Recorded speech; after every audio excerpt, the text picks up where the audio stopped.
At the Abraham Lincoln Bookshop, if it's on our shelves, it's history. Well, this shocked Europe, of course, that the power would hand it over to someone else. Just won the war and walk away.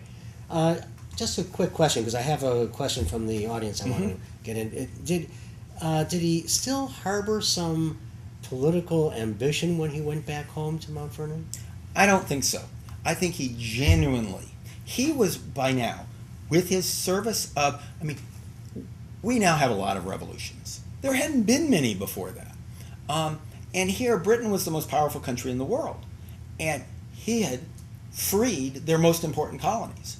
And of course, nobody likes the most powerful person, so the rest of Europe didn't really like England. They were all cheering for America. There were a lot of liberals, I guess you'd call them, or maybe a better word would be Whigs, and even some Tories, of course, like Edmund Burke, but a lot of Whigs who were secretly or more than secretly pulling for the U.S. because they wanted more liberty and democracy and Republican rule in England.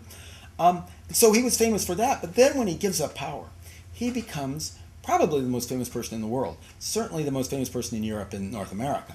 And he's lionized. The King of England, of course, says if he does resign, he will be the greatest man who ever lived. That was King George. And of course, when King George goes mad, he thinks he's George Washington. Imagine the ego of the King of England thinking he's George Washington.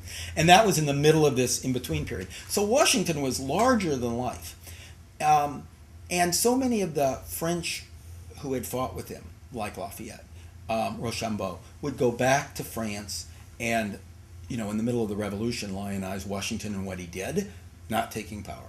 So here he was huge. He had nothing to gain. He was very concerned all of his life, as Lincoln was, with his reputation. He personified Republican virtue, but his reputation was tremendously important to him, and his social well-being, and his economic status. Well, he had nothing to gain by coming back out of power. So I don't think he really wanted to do it. But he was also knew that the only way his legacy would be assured is if the United States succeeded as a nation. Mm-hmm. He knew, and he write this in letters all the time during this 5-year period that I cover.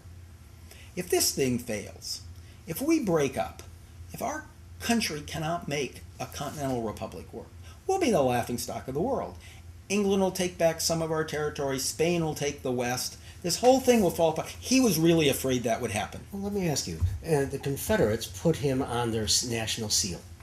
Do you think that he would have been a Lee Virginian or a George Thomas Virginian? Oh, I think he would have been, well, if you put it back, a John Marshall Virginian, who was, of course, on the other side. John Marshall was a great friend and follower, an admirer and worshiper of Washington. And John Marshall was a long-term serving Chief Justice of the Supreme Court. And the constant Jefferson and then Madison and then Monroe versus John Marshall, who served during that whole period. And I think Washington was very much like John Marshall, and John Marshall would follow. And John Marshall, of course, wrote a biography of Washington and greatly admired him. I think he would have been for keeping the country together. Now, he, of course, would have different views on slavery, on a way to accommodate. He viewed that as a state issue. I don't think there would have been a civil war with Washington, but Washington very much believed in keeping the country together. Mm-hmm. And Lincoln, of course, Washington was his favorite president. Lincoln kept pictures of Washington in his office. And Mount Vernon had been bought by the Ladies' Aid Society just before the war by both Southerners and Northern ladies to help bridge this conflict. And Mount Vernon was always demilitarized. And when any soldier from the North or South, and they constantly would visit it, they would lay down their arms. Both sides looked to Washington as the unifying force, but I think he would have been a Southern Unionist. Is the Ladies Association of Mount Vernon still North and South? Yes, the Ladies Association of Mount Vernon can have one vice regent from each state, and as the way I've come to learn it, and I'm not an expert on it, but I got to know them a little bit since I was inaugural fellow at that library. The most coveted ones New York, Virginia, Texas, California. Very, very strong region from California. It's truly national. They come from 34 states, and there were many more from northern states than there are from southern states.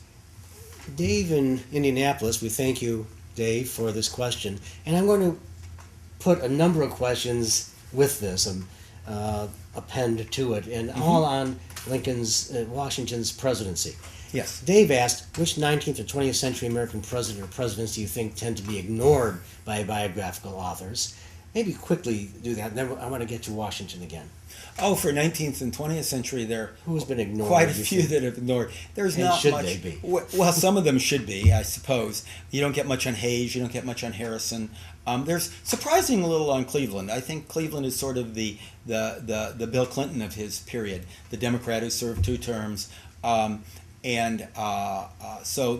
I think there should be more on him. Garfield was a bit like Kennedy. Yeah, His Garfield. period. Well, he even lasted less time though. Yeah, not Garfield just assassination, he but was handsome, political, involved.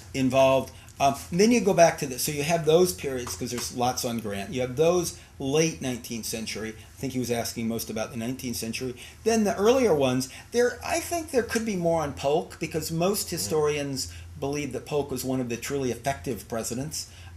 There's obviously, and probably rightfully so, there's not much on Taylor and Tyler. There's Harrison. I mean, he only served 30 days, but boy, he had the potential of having a great presidency. He put together a great cabinet. So there you have those, and then you get to the 2 really, really bad ones, Pierce and Buchanan.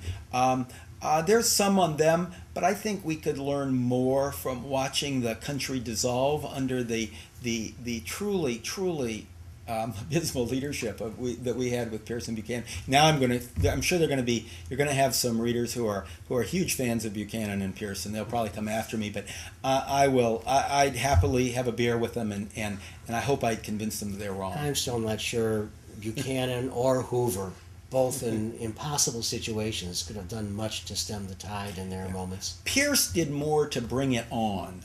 But Buchanan gets the rub because he knew what the Dred Scott decision was going to be, and he covered it up.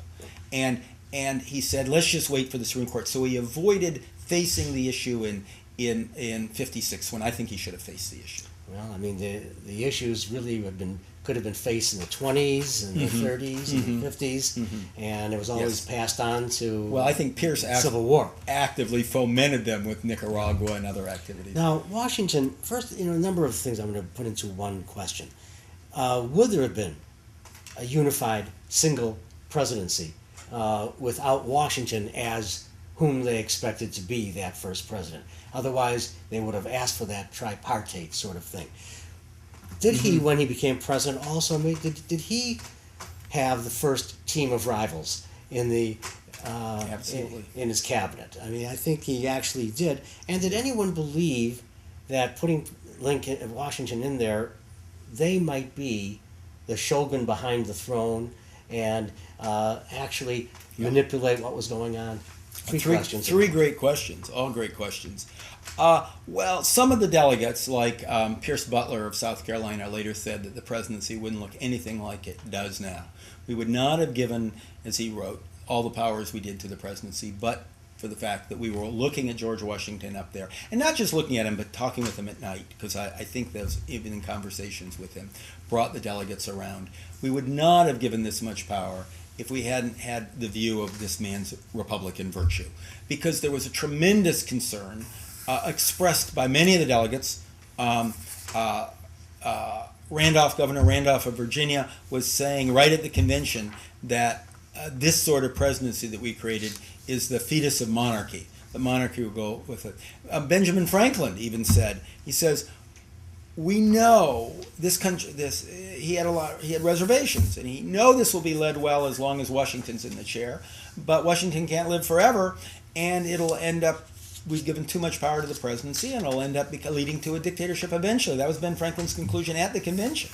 Or at least that's the way Madison records it. So I don't think, because they came out of the experience of problems with King George and with the monarchy, and more faith in colonial legislatures and even in Parliament, that they came out we would have been more like the rest of the world. The rest of the world, of course, the rest of the world that has republics has most of them have parliamentary democracies, and I think we would have been closer to that without seeing Washington as his particular role as a unifying force. But on the other hand, we have the longest lasting constitution in the world. Nobody lasts this long, and the presidency ended up being the unifying force because they thought Congress would be the unifying force because they'd had a Continental Congress, and in every state the legislature, more than the governor, was the unifying force. But what turns out is Congress is elected from, and senates are elected from all over the country, and the president is the one person elected from the whole country. And Washington was such a powerful unifying force himself that he became more so. I mean, we have a President's Day, we don't have a Congress's Day. And that sort of unification that comes with that, it does come because of Washington. Now, when he became president, yes, I think that Madison had been very close with Washington, had been his chief advisor, had been if you go back and look at the diaries, Madison, who was not yet married, he was 36 years old, but he had not yet married, he didn't have any kids, never had any kids, he lived up to 2-3 months a year at Mount Vernon. They were very, very close. He wrote Washington's inaugural address for him. And for the first year, he was almost like the prime minister of the country. He was in Congress, but he was also the chief advisor to the president. And I think Madison liked that role and expected that role. He'd written many of the Federalist Papers, of course. He viewed himself as the key architect of the Constitution. How about Hamilton? Did he? And then Hamilton displaced him. Yeah. I mean, I think that led to some of Madison's animosity and helped push him toward creating the Republican, which becomes the Republican Democratic Party, because Hamilton, who had much stronger views, I mean, in the Constitutional Convention, he wanted to abolish the states altogether, like happened later in France, where during Revolutionary France, he wanted to abolish the states, and he was very much the extreme nationalist. And later, he would push for a national bank, which Madison, of course, opposed, and he would push for the whiskey tax and stronger taxes that Madison would oppose. So Hamilton displaces him when Hamilton gets in, and and he viewed in some ways as using Washington as a way to really run the country, a little bit like Madison had. But Hamilton grew out of that middle question you asked, the team of rivals, because Washington very conscientiously tries to take leaders of every faction within the Constitution. He doesn't go to the people, the anti-federalists, who were very strong, including, I think, his closest friend, George Clinton, who was the governor of New York, who was a leading anti-federalist, and they were like brothers. He doesn't go to that route. But he gets Jefferson, who is sort of on the left end of constitutionalism. He didn't know how far left. He gets Randolph as his attorney general, who had, of course, not voted for the Constitution at the Philadelphia Convention, but then switches at the Virginia Ratifying Convention. Even going into the ratifying convention in Virginia, they thought he was an anti-federalist, but Washington knew he wasn't. His private letters, we know he'd already flipped Randolph, and Randolph was going to be supportive of it. But when they got there, Mason and Patrick Henry, the key anti-federalists, they thought Randolph was going to be on their side. Washington knew he wasn't. So he brings Randolph in.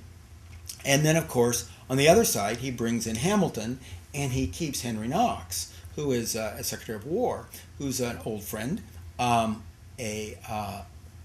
also a strong nationalist. So he keeps its leaders on all the sides. And, of course, when this single-party rule breaks down, the leaders of the two sides come out of his party, because Hamilton's clearly the leader and the founder of the Federalist Party, which morphs into the Whig Party, and Lincoln viewed himself in the lineage of Hamilton, and then you get Jefferson is the leader of the Republican Democrat turn Democratic Party on the other side. So they both came out of Washington's presidency, and they both greatly admired Washington. Just